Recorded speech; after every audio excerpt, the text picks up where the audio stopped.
This story time is about my ex-best friend. I found out that my ex-best friend had been ran over by a car.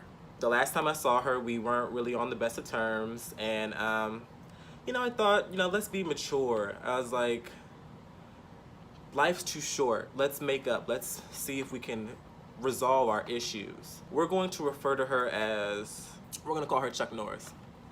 So, Chuck Norris and I have been we're best friends since the 3rd grade. I've known her for years, loved her very much. She's very, very, very, very dear to my heart. We've been there for each other, from losing family members, like deaths in the family, to mental health issues. She holds a lot of meaning in my heart. So the reason why we fell out initially is because she said the N-word. And Chuck Norris is of the whites. She is of the whites. So I told her that I wasn't comfortable with her saying the N-word, For one, it's a racial slur. It's been used to oppress African Americans for centuries.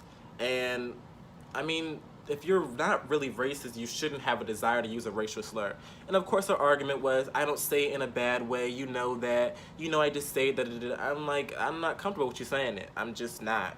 So she just really didn't get it. And I kept telling her several times I was uncomfortable her saying the N-word, and she just made excuses. She apologized, she said she was sorry, she made excuses, she said she wouldn't say it.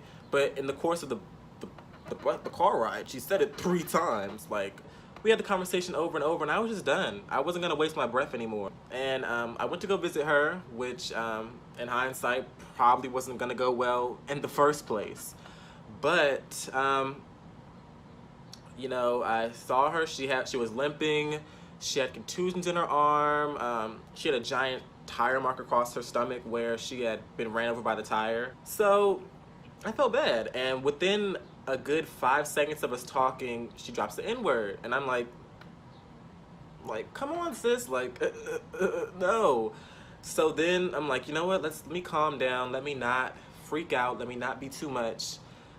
So I gave her a look, and she didn't pick up on the look. I said, let me just pay the comment. She's not gonna say it again.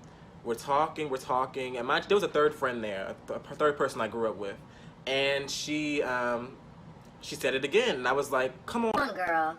And she ignored it. I was like, come on, girl, you know what you're doing. And she ignored that comment. So I didn't even say it. So I was like, what the fuck? So then she said it a 3rd time, and I was like, come on, girl, we talked about this last time. And she was like, oh, Cameron, I don't say it in a bad way. No, what really irritates me is Chuck Norris is one of those whites who, because she hangs out with a lot of black people, she has, I don't want to say made up, but she has adopted an African American vernacular or slang, or it's rubbed off on her. So she kind of talks very harshly, or as some people would say, black, but you can't really, there's African American vernacular, but essentially you can't really, race is not a language. But so she gave me this fake Valley girl, because I've known her for years. I know how she talks. And she was like, well, I don't say it in a bad way. I don't have any disrespect towards you, and I love you. Cameron, I don't hang out with white people. I don't hang with white people. All the people I hang out with are black, and you're the only black friend I have that has a problem with it. And I said, that's very troubling for me. And I hate when people use this excuse, because no one black person speaks for the entire race. There are some black people who are cool being called nigga, and there are some black people who are not cool being called nigga. As black people, we do not all agree on the same issues and the same topics. We don't have the same opinion. So one black person cannot speak for me. So just because your black friend says that you can say the N-word does not mean I'm gonna be cool with you saying the N-word. So don't say it in my presence. That's just what it is. So, and I was like, I get that, but no, I'm not comfortable. And I said, I'm gonna be real with you. The reason why I haven't spoken to you, the reason why I've been ignoring your calls, when I come to town, I lie and say I'm not there so I don't have to see you, or make an excuse why I can't see you, is because you said the N-word. And last time we had the conversation, you were not receptive or respectful of my wishes. And she's like, okay, well, I don't say it in a bad way. And I was like, yeah, I don't care. So then she was like, okay, Cameron, I was doing too much and getting on her fucking nerves. So, So I paid the comment, and we kept having a conversation. We were talking, and she drops the N-word again, and I just lose it. I was like, come on. And she's like, no, Cameron, like, I'm trying really hard not to say the word. You know that I talk like this all the time. My family talks like this. My black friends don't have a problem with it. It's only you. It's only you. Like, I'm the problem. Like, it's my fault that I'm triggered by you using a racial slur.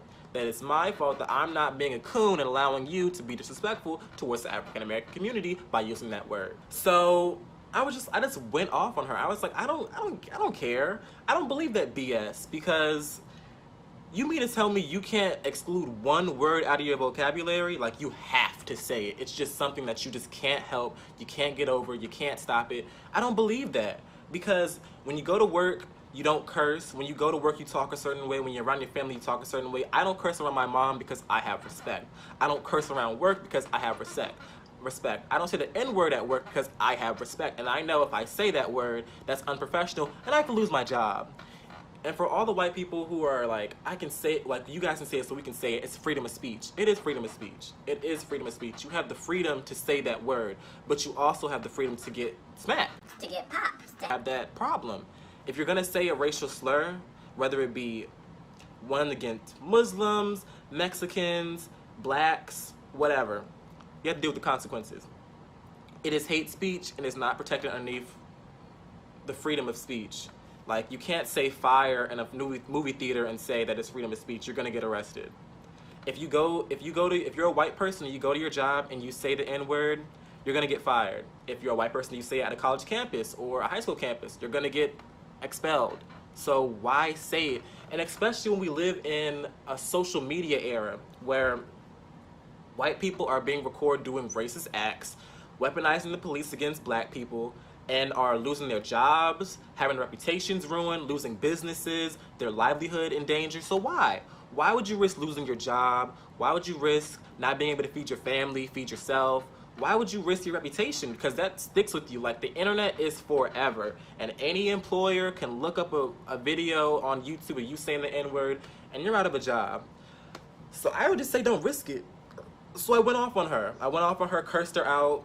I just went off on her and I left. And I didn't care. I didn't give a fuck. I was like, the bitch deserved it. And as somebody who, like, wants to make art for people who are oppressed and people who don't have a voice, for me to befriend someone like that is very hypocritical and counterproductive to my movement and my plans in life. So I'm not gonna do that. I'm not gonna do that. I'm not gonna coon. I'm not gonna sacrifice my character to allow somebody to be hateful around me. I'm not gonna do that. So I cursed her out, and that was that. And I went home and I told my family, and surprisingly that sparked up an argument in my household because they were arguing about who can say the N-word. And one side was like, you know, nobody should be saying it, and the other side said that white people can't say it and only black people can say it. So it's a debate. It is a debate. And some people are better left out of your life. Toxic people are everywhere in your life, and some people are there temporarily, you know, realizing that some things are just not meant to be.